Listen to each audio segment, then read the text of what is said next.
Hello,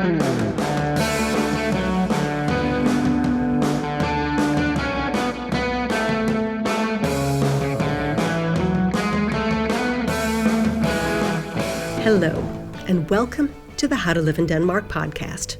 I'm Kay Zander Mellish. Among the many cultural questions I ask audiences during my How to Live in Denmark game show is, which animal best represents Denmark? There never seems to be an obvious or generally agreed upon answer. Sure, the bear represents Russia, the elephant Thailand, and the bald eagle the United States. But what about Denmark?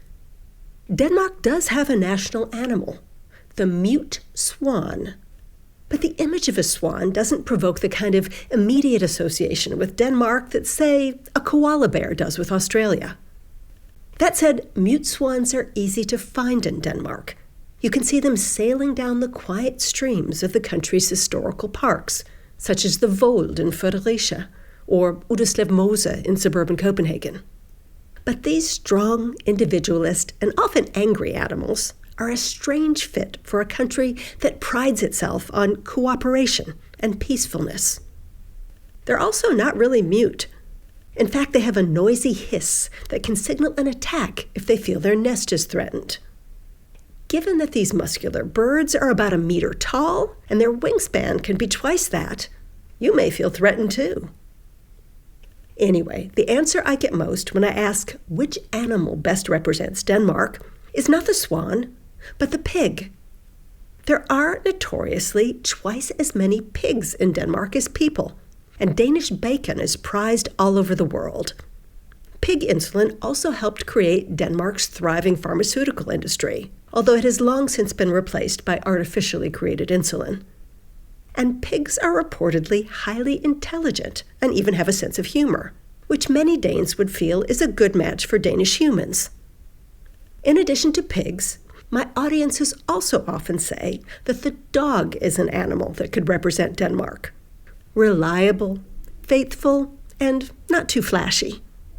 But neither dogs nor pigs would be an acceptable symbol to Denmark's Muslim population, which is now about 5% of Danish residents. So it's back to the drawing board.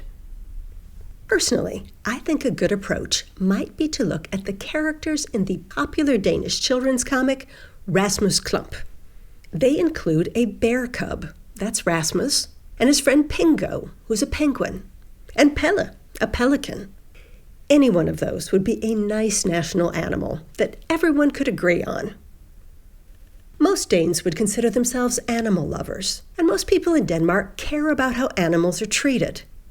Animal welfare is a pretty safe political position in Denmark, even if the animals are being raised for food.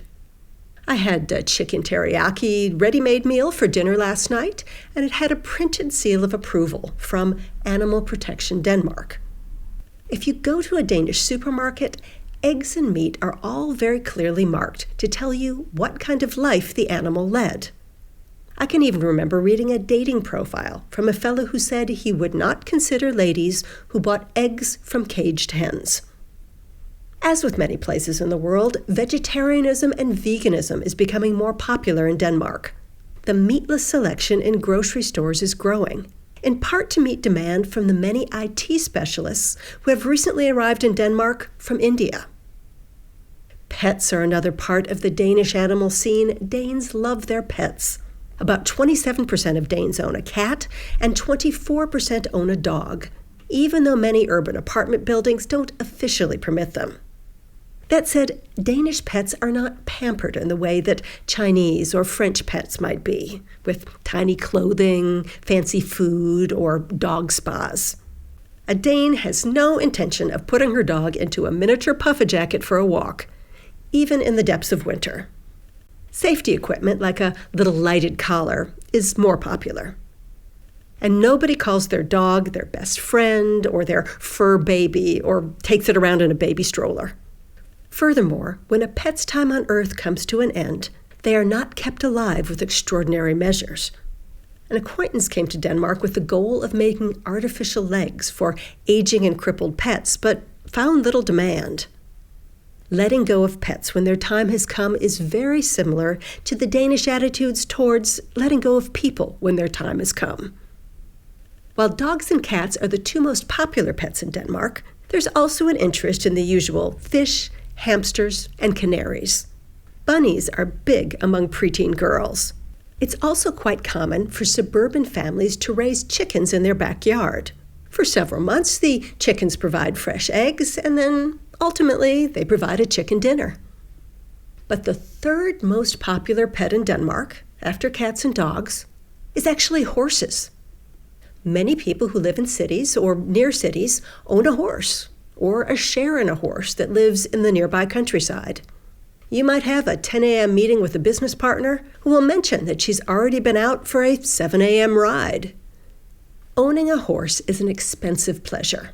Once stable fees, hay, vet bills, horseshoeing, and food are taken into account, maintenance of a horse can easily cost 3,000 crowns a month. That's about $500. And that excludes the cost of the horse in the first place, which is probably roughly 30,000 crowns, maybe $5,000. Looking at that price tag, you might be tempted to just buy birdseed and try to pet the swans.